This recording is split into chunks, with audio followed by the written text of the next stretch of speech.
60 miles an hour. A raid on a cannabis farm. Oh, unbelievable, isn't it? Oh, the size of that. And a drunk driver in denial. What's happening, Jack? Really? I don't know what you're on about, mate. Do you not?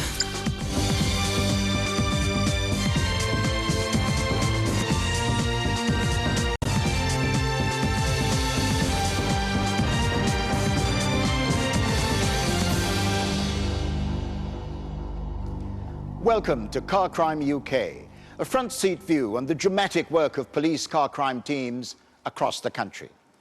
Despite massive publicity campaigns and huge police operations, last year more than 460 deaths resulted from accidents involving drunk drivers. But over the past few years, a new danger has emerged, one which mainly affects those in their late teens and early 20s, driving under the influence of drugs. Tonight, the drivers who are behind the wheel and out of control. We start in Tameside, East Manchester. The burglary task force in Tameside is a 7-strong team of experienced officers who know how to spot criminal activity. A large part of their work involves patrolling the streets looking for suspicious people and cars. Two of its members are PC's Roger Galt and Lee Butterworth, who between them have over 30 years in the job. It's just before midnight, and they're taking a quick break when a call comes in. Last unit, I'll do, is that you? About 5 on board, I'll do one. Market Street. Well, come out where the pub is. Yeah, which way's it going to go, though? An unmarked police car has spotted a blue Nissan driving erratically, and when they try to pull it over, the driver refused to stop. Now it's heading straight towards PC's Galt and Butterworth. Traffic one receiving. Behind it now. Now that it has PC Galt's car as backup, the unmarked car attempts to stop the blue Nissan, but it carries on regardless. Pursuit. PC Galt puts on his blue light, and the suspect car finally appears to get the message.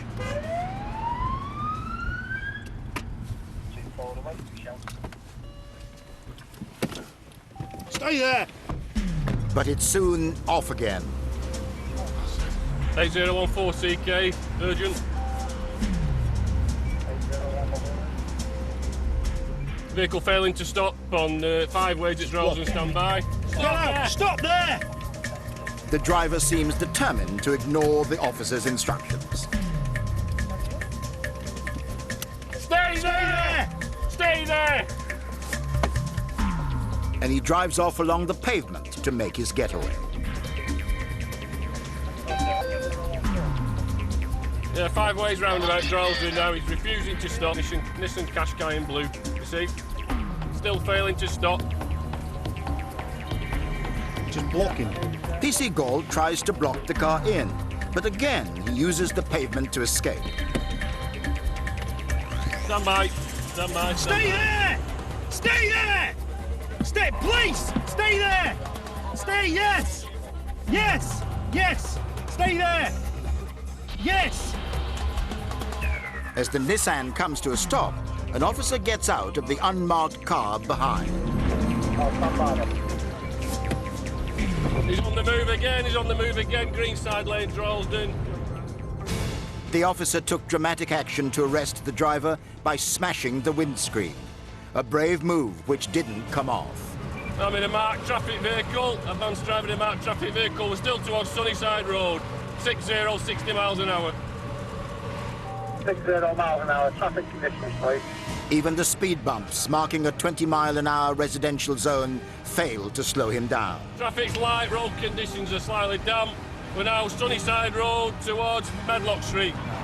Pulling away from us at the moment. Have some traffic and TAS if possible, please.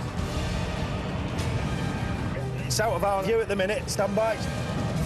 Although the vehicle has managed to get away from the pursuing police cars, the police helicopter is also joining the pursuit. We have 4 on board, white male driver, it's a female in the back. Got 4 on board, white male driver, female in the back. doing a right onto the estate. Vehicle now towards... Done a right onto Peregrine Crescent. Vehicle right onto Peregrine Crescent, Indy 99. The driver's made his final mistake. He's driven into a dead end, and PC's Galt and Butterworth are only seconds behind. Done a right onto Bitton Drive. It's a dead end, so they'll be decamping and going back onto Littlemore. Stand by. It's been decamp. Roger, vehicle right onto Bitton Drive. Roger, vehicle right onto Bitton Drive and decamped. Indy 99. Indy 99 above the incident, thank you. The officers give chase along with police sniffer dog Leo and handler PC John Rogers, who's been called in to help with the search. She was in the back. Right, come with us. They quickly detain several suspects, but they haven't yet got the one they're really after, the driver. There's 3 detained. There's a male still outstanding in the 99. Yep, received. There's one outstanding. There's still one outstanding, a male. He's still outstanding in the 99. Are they clear enough? Yeah, that's what I'm saying. At this stage, just to 3 out of 4, the helicopter's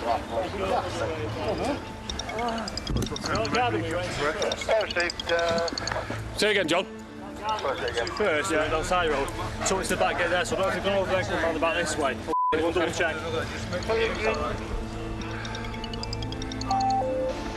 The helicopter and the dog unit are now looking for the driver, and it's the dog who finds him first, hiding in the back garden near to where the car crashed. I'm totally legal in the car. Yeah, you're not now. No, done that's that park car, mate. After we got the 2 girls detained on this main road here, I decided to backtrack my routes in case any property's been dumped. The dog's just dragged me into the side of that garden as I've gone down the driveway, and he's just dragged me to the back garden as I've gone in the back garden. Basically, the dog's found a male hiding in the bushes in the back garden. As well as apprehending the driver, the dog has found something else. You're also locked up on suspicion of possession of a controlled drug. You don't have to say anything with my own defence, don't miss something like question later rely on the call. Anything you do say me give damage. Do you understand? Do you understand? Yeah, good. A bag containing white powder has been discovered in the garden near to where the driver was hiding. As I've continued to search the back garden for any property that might have been discarded, that's when the dog's indicated the packet of white powder on the floor. Suspect it to be controlled drugs, so he's been locked up on suspicion of possession of a controlled Class A drug. Dog's worth his weight in gold, so good result. PC Galt is called in to confirm that the man is in fact the driver. Oh, he's the driver. He's the driver. I was driving. Yeah, you're the driver. Yeah, nice one. You didn't know who was behind you? What, you can't see that? Yeah, I pulled up to that. Why didn't you stop, you clown? I did, mate. I promise it. Yeah, that's how we ended up embedded in the back of that car. No, that's Sylvan McGann. Who was that, mate? It was a police accident. Well, it doesn't matter who it was. You were with us. I know, but I thought he was going to lever us. Well, how's he going to lever when I'm here? Apart from damage to the parked cars, no one's been hurt, and PC Galt has got his man. All the impressions are that it's a stolen vehicle. He was driving dangerously. He's flying over speed humps at all sorts of speeds. Come to a mini roundabout, fails to stop. You name it, he's doing it. The main thing, excessive speed on the wet conditions like that, it's not on. Eventually, the vehicle ends up where it is now. As he hit the curb, blown his tyre out. That white mark there, we've now established at the rim of the alloy wheel where it's hit the tarmac. Bumped into the 2 cars at the end there, which belong to the end house. The driver, straight away as I came out, then I recognised it and put it to him and said, "You're the driver," and he said, "Yeah, I was the driver." And that was that, and that's all I want to hear at this stage. If he is under the influence of something, alcohol or drugs, which I assume he is, then that's what he's going to say, you know. That's what made him a drive daft, but that doesn't come into it. Just have to make the inquiries and see what happens. Still to come, a drunk driver on 3 wheels. Technology helps to trap a cocaine trafficker. Yeah, it's activated the camera and there's 1 male occupant. And a raid on a dangerous building. So yeah, they do booby traps. They put electric to door handles. So we've got the one step ahead and make sure safety's first.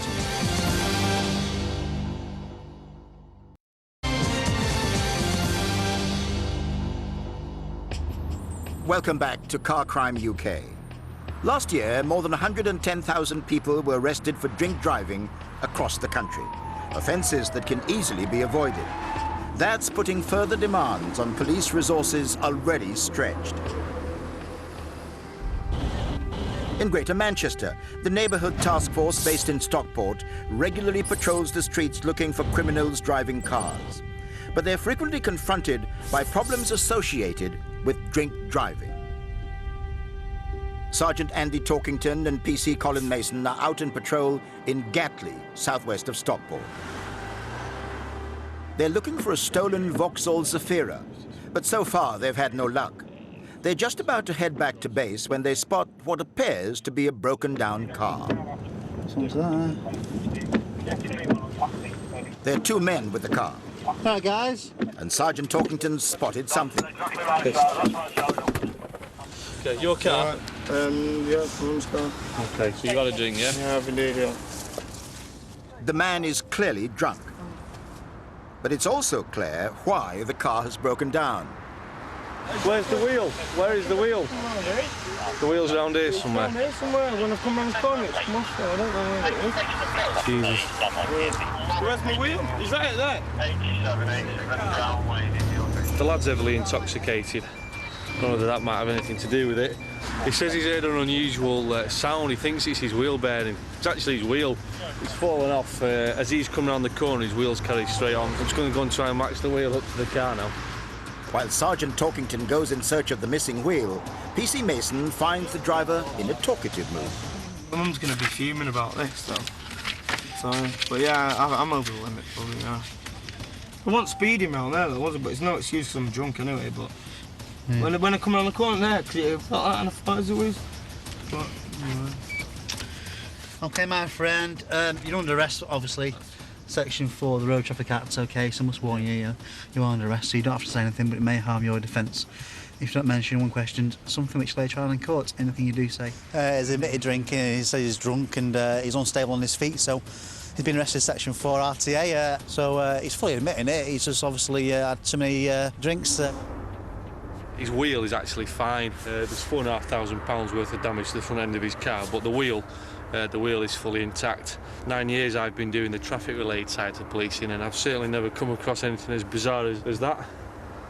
But it does explain the funny grinding noise that he could hear while he was driving along. He may have found the wheel, but moving the car to a safe place might be a little bit more tricky.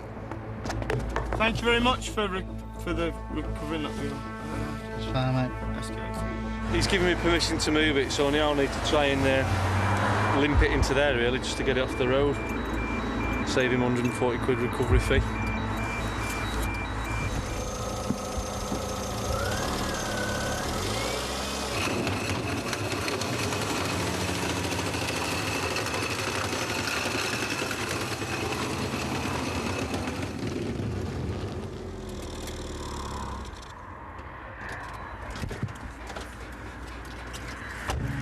I can't hear anything.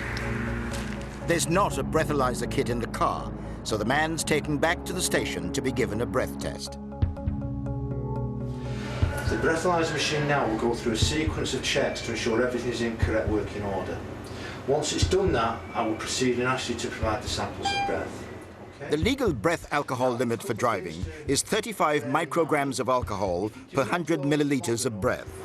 Right, in your own time, big deep breath and blow continuously until I tell you to stop. Okay, keep going. Keep going. Okay, keep going. Keep going. Keep going. And that's it. Okay, just want to sit down for a minute. Okay, the alcohol readings are 70 and 71, which is pretty well twice the legal limit. He knows he faces a steep fine and a driving ban. He is full of remorse. I'm glad that I'm in here because if I'd have been carried on driving, I could have killed someone, you know what I mean? So yeah, I'm glad. Now he has a night in the cells to sober up and to reflect on the consequences of what he's done. From the start off, I said it's my fault. I shouldn't be drink driving. He hates drink drivers himself. He knows he's done wrong, but obviously he's continued to drive and he's been caught. So hopefully he might learn from this one. Dealing with drunk drivers is a central part of the job for police car squads. But across the UK, they're having to tackle another problem, and it's growing: the vehicles used to carry illegal drugs around the country. It's a trade estimated to be worth £8 billion a year. Drug dealers use Britain's road and motorway network because they believe it's the quickest, the cheapest, and the most secure way of ferrying supplies to drug users.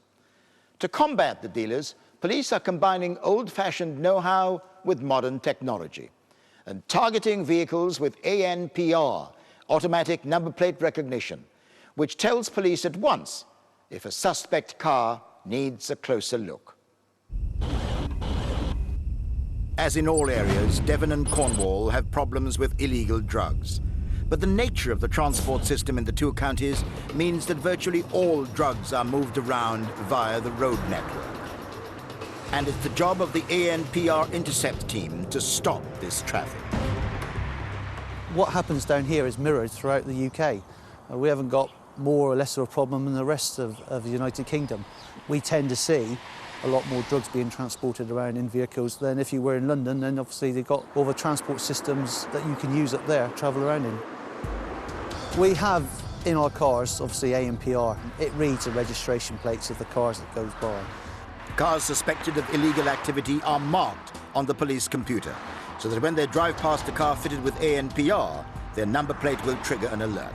We put the markers on the vehicles for the vehicles to be stopped by a police officer and using their powers then to search a vehicle and hopefully will locate the drugs or any criminal activities that the occupants in the vehicle may be acting upon. 40% of our arrests come from ANPR hits. Stop checking cars and they've got quite a lot of drugs inside. It's 2 o'clock in the afternoon and a car with a marker on it has just driven past an ANPR camera. Back at base, PC Miller is finding out more about it. There's a chap that just requires stopping so we can see if the information is correct. Being done for armed robbery, so he's out on licence. Apparently he's driving to London every week, picking up 5 ounces of cannabis and 2 kilos of cocaine. The intelligence reveals that the driver has a history of drug dealing, so PC Miller instructs the mobile unit to carry out an intercept. Will you be able to intercept a grey Ford Focus? Yeah, it's activated the camera at 14:49, so 6 minutes ago. So I should imagine that it'd be on the A30. And there's one male occupant in the vehicle. The driver also has a history of violence. PC Miller and colleague PC Jim Timmis head for the scene to provide backup. Right, do you want to get in? Yeah. Is it failing to stop? Hello, yes.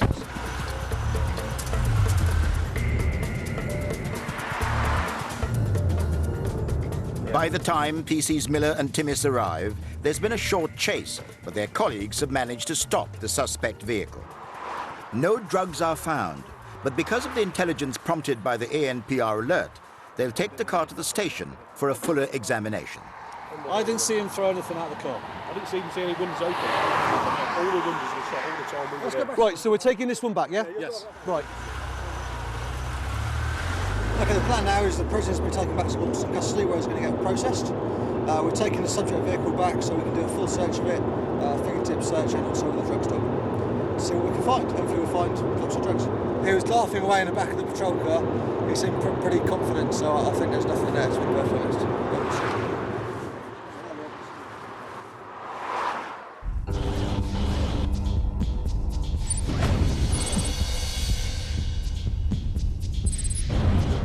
In Stockport, tackling the twin threats of car crime and burglary is down to the neighbourhood task force. But its members are often called in to assist other teams on major operations. Today it's the turn of PC's Colin Mason and Phil Thomason. They're providing backup for the neighbourhood policing team, which is preparing a raid on an old mill in the heart of the town. The information that we've got relates to Weir Mill. The information suggests that there's a cannabis farm or a factory at that particular location. The security's been beefed up for the area. There's shutters on, bolts on, and new locks on the doors. The intention being, of course, to execute the warrant, secure entry to the premises. If there are any persons inside, they'll be arrested. We've all seen information, I hope, about booby traps. That relates to windows and doors at premises such as this, or traps behind the doors in the floor. Make sure you've got your body armour on, of course. It should go without saying. The raid has been prompted by information from people who live and work near the old mill. There have been some common complaints that point to one thing. The units above it are saying that it's particularly warm on the floor, so they're using a lot of heating. They've upped security on the place recently, shutters and things like that, to suggest that there's something in there that they don't want people getting at.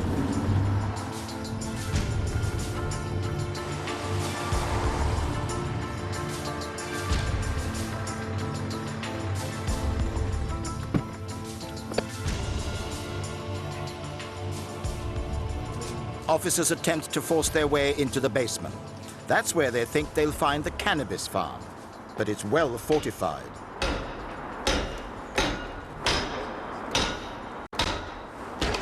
I can really smell it now, the cannabis. We're stood about 20 feet from the door here, which is a door going into a big complex. It's quite strong here now already straight away, so I think there's going to be a quantity of cannabis plants growing here, definitely.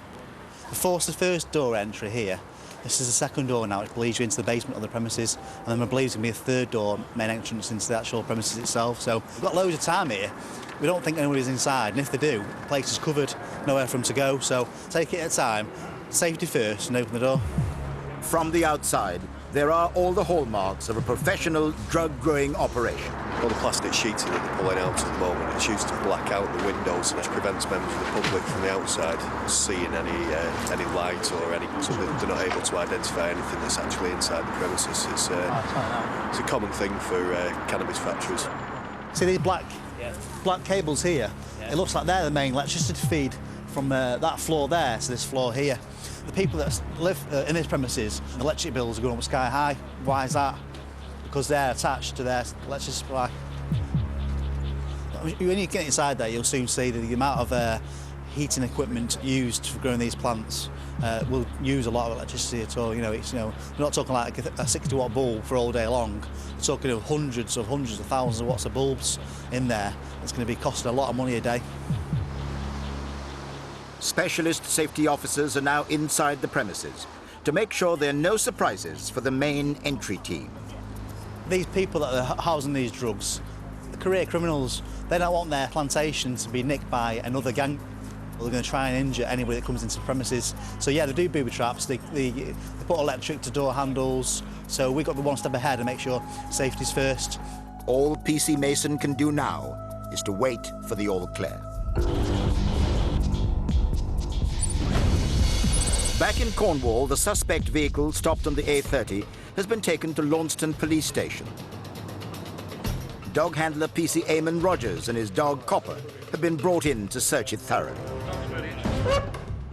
I knew if there was something in there, she'd find it, and sure enough, having been in there less than a minute, she's scrabbling around the gear stick. Looks like a large block of compressed cocaine, probably, secreted under the gearbox housing.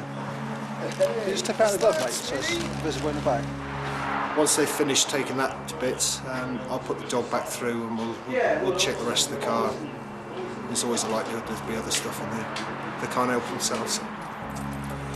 It looks like individual wraps of probably cocaine, all ready to go, ready to sell. Yeah, it might be worth just ripping it apart, really, seeing what else is in there. He's sourced the drugs from out of Devon and Cornwall, obviously buying them in a cheaper area, bringing them down into Devon and Cornwall. He would have, I presume, broken down that block, made a lot more money than he paid for it, I would have thought. They suspect that there are more drugs in the car, so Copper continues his search.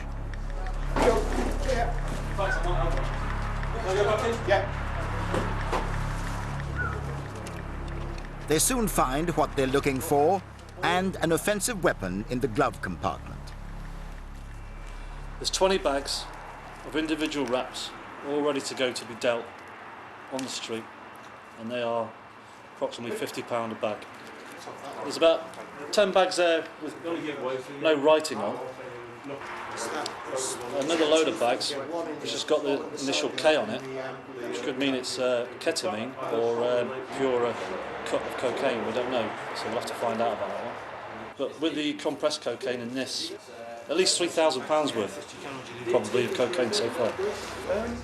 It's what we set out to get today. It's just being now charged and concerning the supply of controlled drugs, and obviously we now know the reason why he failed to stop for us initially. Obviously trying to get away with his stash. It's an excellent result for the ANPR intercept team and for Copper.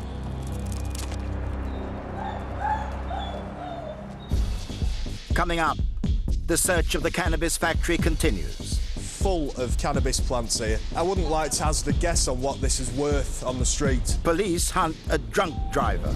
Gone through red. Oh, I don't know. And the burglary task force tracks down a teenage tearaway. This lad who we've arrested today, increasingly getting worse and worse, the offences.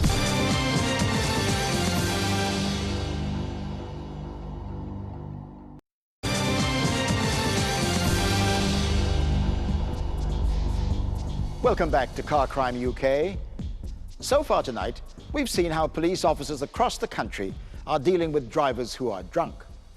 We've seen how they are tackling the growing menace of drug dealers who use Britain's roads as a cover for their illegal trade.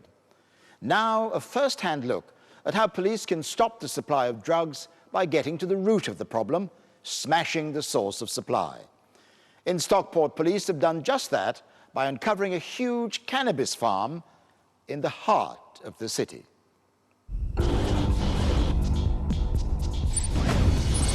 In Stockport, PC's Colin Mason and Phil Thomason are providing backup to a drug unit raiding a suspected cannabis factory. They've been asked to wait outside until specialist officers have made sure that the area is safe and clear of booby traps. We've got somebody returning to custody who's been arrested inside the premises. We need a van for him. There's a large amount of plants in there. We're just making the premises safe. There's some living quarters in there. So this person's obviously heard the noise from when we were opening the door before. He's obviously gone and tried to hide, but he's given himself up. Unfortunately, we can't really communicate with him at this stage. He can't speak English. They weren't expecting to find anyone inside, but the team discovered 3 men believed to be Vietnamese. We've just arrested 3 males for cultivation of cannabis. We sat them down in our van for the time being until the prisoner transport arrives because they're all shivering. It's partly shock, but it is also very cold. So we don't want to have any hospital visits. We just want to get straight on with investigating the offence. With the men detained and the factory declared safe to enter, PC Mason and the rest of the team can now go in to begin to gather evidence. This is the first part of the inside bit here. There's no plants inside here, but you can see all the paraphernalia. There's grow bags there, the extractor fans here. They use extractors to try and hide, disguise the smell. He goes outside and no one notices him. Behind this premises, there's nothing. It's just disused and it's no one will walk around here at all, which is why they've picked this premises. You look at the main wiring loom, which you saw outside coming from the 3rd floor. It now comes to the ground floor here. That side of the wire there. They've obviously connected to the mains feed, and that's what's feeding all the electrics. There's a huge amount of bags here, fertiliser.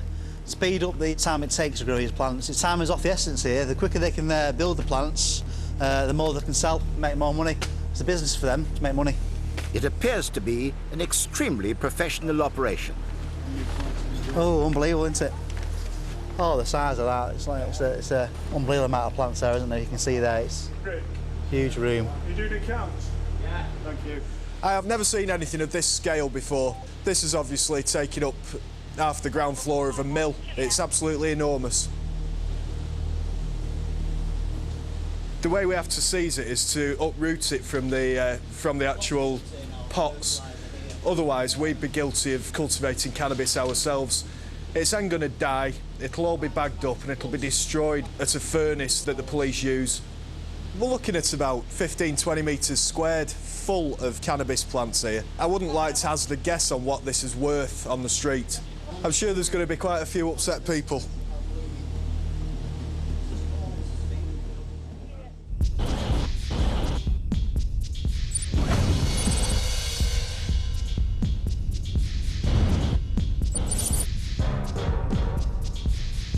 In Tameside, East Manchester, the burglary task force has recently been dealing with a spate of motorbike thefts and robberies believed to be committed by a gang of teenagers.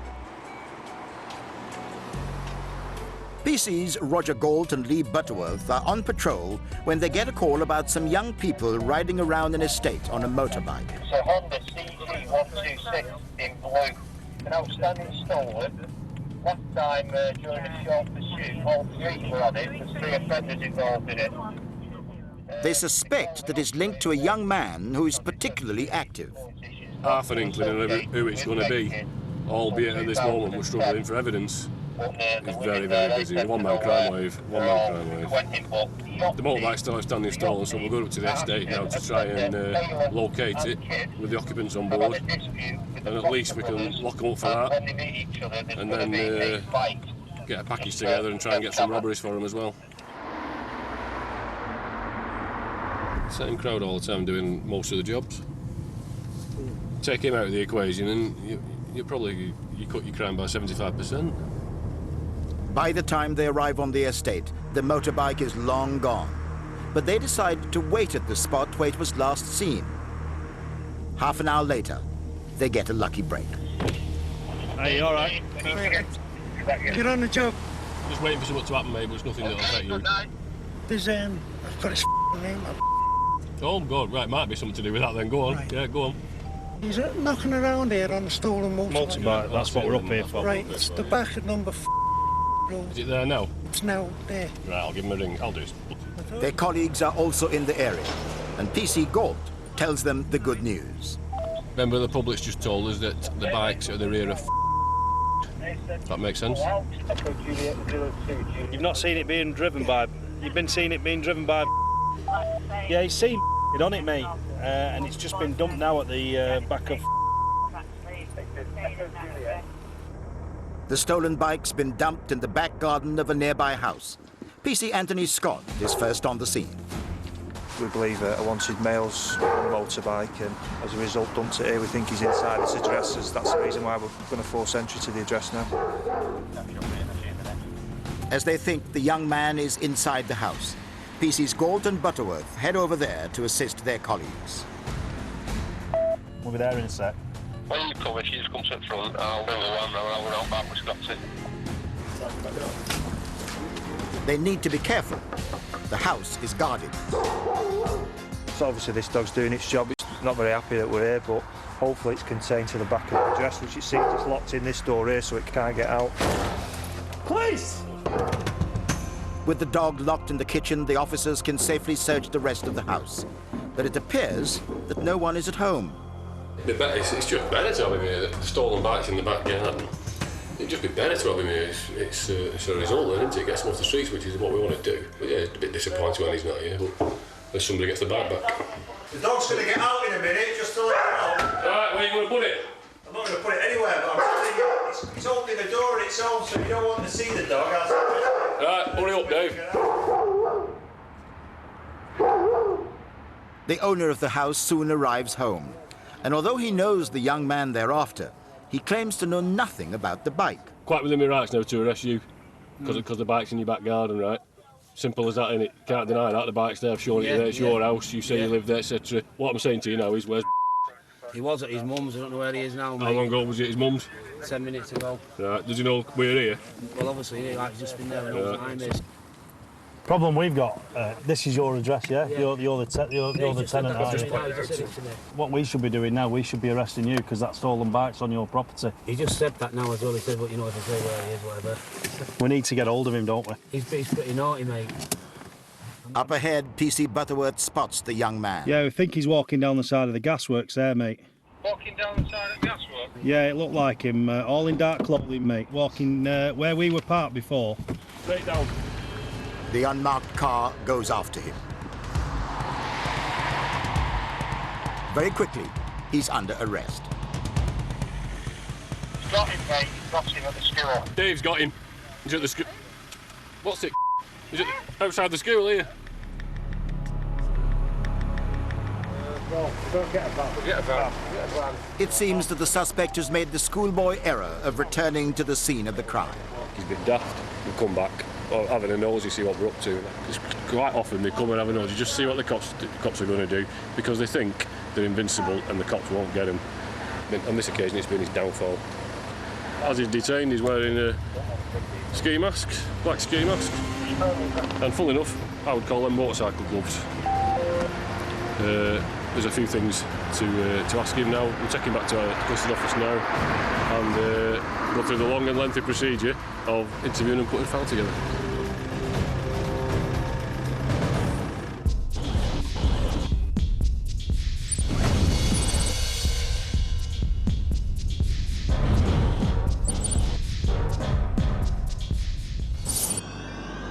Back in Stockport, Sergeant Richard Lloyd and his team are now beginning to dismantle the cannabis factory and to dispose of the plants they've seized.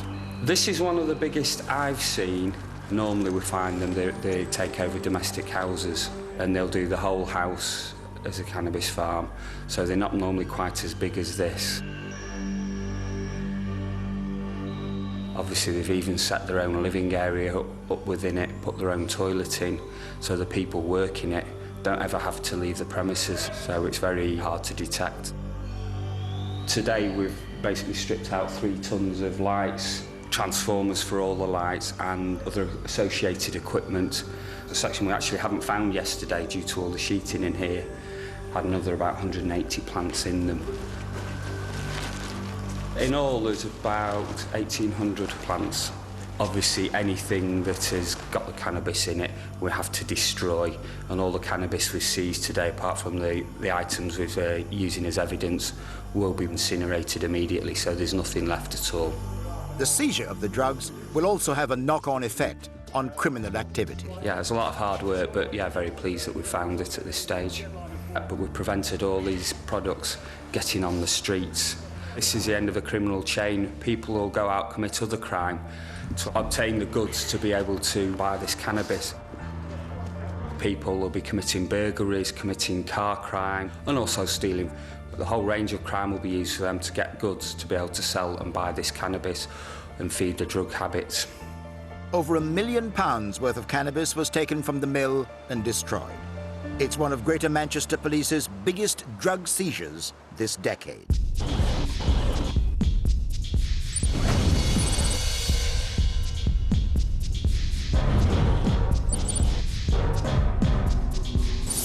Back in Tameside, the youth arrested on suspicion of stealing a motorbike has been brought into Ashton Police Station for questioning. This gentleman's been arrested at 5 to 2 by PC 3405 Scott on suspicion of theft of motor vehicle times 2 and breaching a...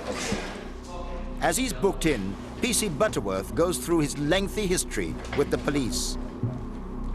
This lad who we've arrested today was around about 10-year-old when he was first arrested for an offence of robbery.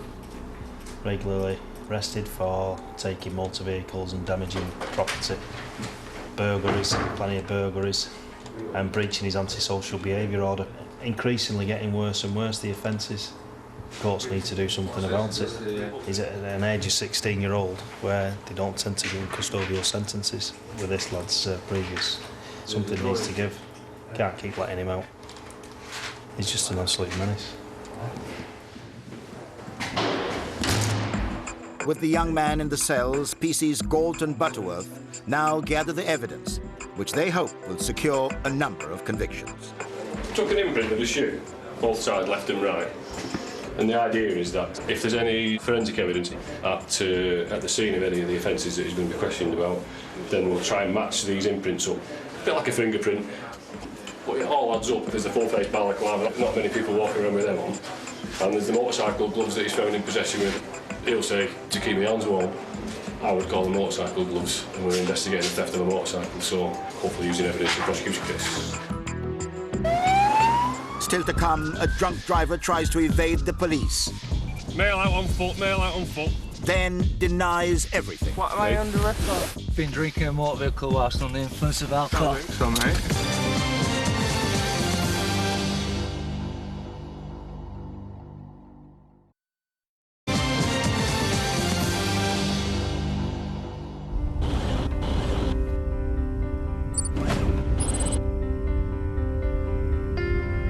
It's the early hours of the morning in Tameside, and PC's Roger Galt and Mark Barker are coming to the end of an uneventful shift.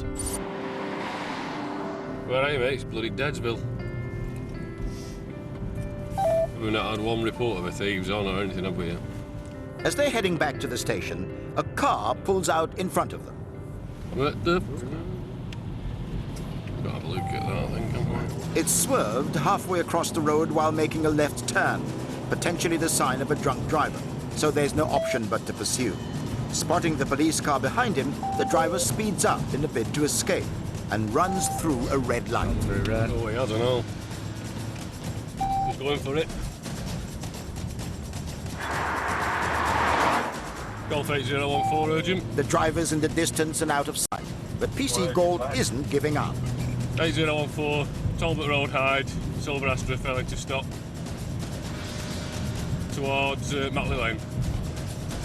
Just up ahead, they spot the car at the side of the road. The driver appears to have abandoned it. There he is, pulled up. Male out on foot, male out on foot. 3164, go. That way, Matt. You alright? 126. While PC Barker chases the man on foot, PC Gold tries to cut off his escape route. Vehicle abandoned, patrols out on foot, Bradley Green Road, Hyde. PC Barker catches up with the man, who appears to be rather drunk. Yeah, I've got a male detained at the minute. Go for what? Huh? Go for what? You're on camera running. Running from where? From that car. What's happened, Jack? Really? I don't know what you're on about, mate. Do you not?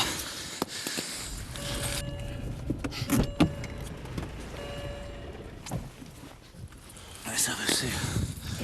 Right. Cleans the whistle, mate. What you called?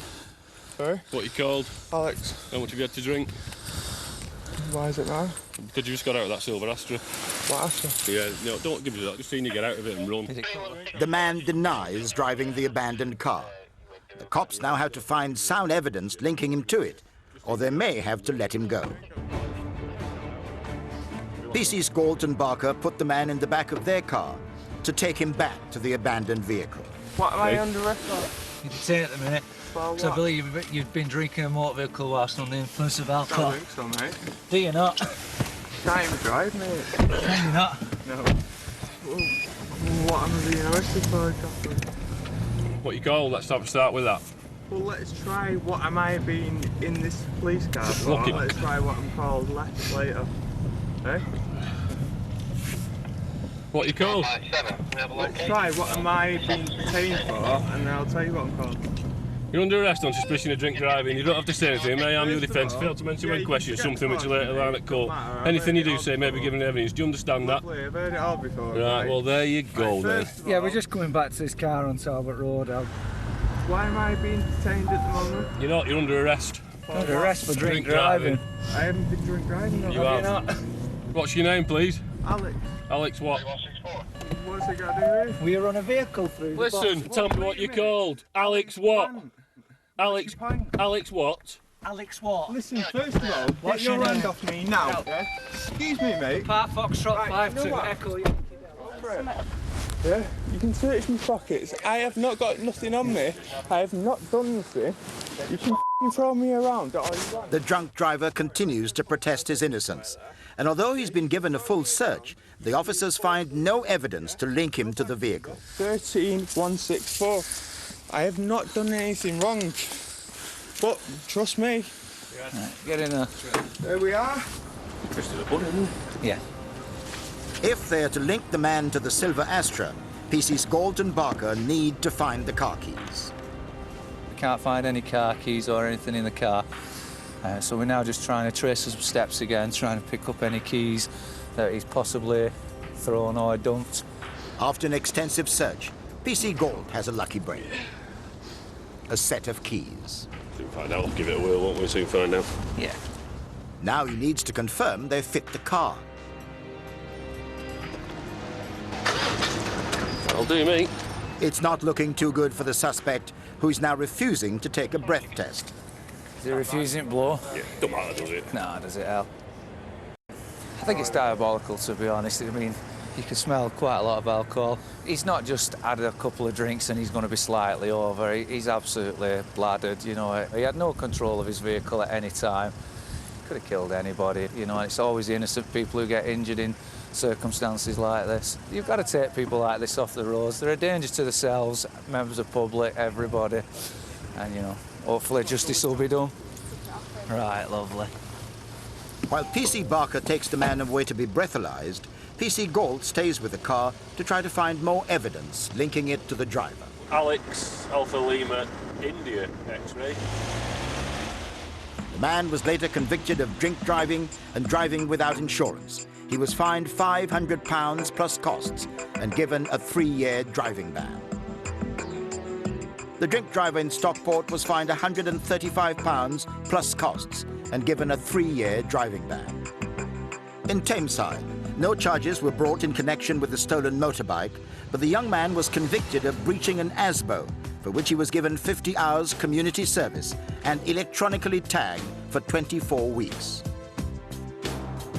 The 3 men arrested in the cannabis factory were found guilty of cultivating cannabis. They're also under investigation by the immigration agencies. The man stopped on the roadside in Cornwall was given a 4-week sentence for possessing an offensive weapon. He's currently in custody, awaiting trial on drugs charges. And the driver who refused to stop for the police is currently on bail, awaiting trial. No further action was taken against the passengers in the car. That's all for this episode of Car Crime UK. Join me next time as once more we follow police officers across the country as they battle against the criminals using the nation's roads. Loosely based on a true story, ITV4 is showing crime drama Essex Boys. That's next there. And Tony's suffering from a brain tumour that's dramatically affecting his behaviour. Wire in the Blood on ITV3 next. And here on ITV1, tackling car thieves in police camera action at 10:35.